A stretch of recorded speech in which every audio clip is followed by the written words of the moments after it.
Hello, welcome to Kitchen Basics 101, where I teach you the bare bone basics as if you've never cooked a day in your life from the perspective of a mom. I'm gonna do a roasted chicken breast, so good.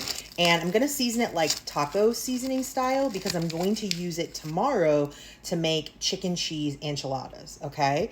So you can use a rotisserie chicken for that, but I'm gonna roast my own chicken. We've got our 2 chicken breasts. You could use chicken thighs, you could use drumsticks, you could use bone-in, you could use whatever you want. You could roast a whole chicken, but we're gonna do 2 chicken breasts, okay?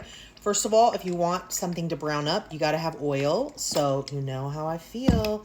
I love the Graza, especially because it's just the best little squirt bottle. So we're gonna do some olive oil. Then of course you need salt and pepper. Pretty much everything does. Be pretty generous with the seasonings. You want it to have a lot of flavor. So I'm gonna do salt and pepper, and then I'm gonna flip it over. I'm gonna season on one side, and then I'll flip it over and do all the seasonings on the other side. Okay, do whatever seasonings you want. I'm gonna use this great taco blend I have from Kinder's or Kinder's, whichever it's called. This one has chili peppers and garlic and onion and paprika and a little bit of lime, which I think is really cool. But you could just do salt, pepper, paprika, garlic powder, onion powder, and you'd be in the same boat, right? Some chili powder maybe. So I'm gonna pretty generously season this side with that seasoning blend.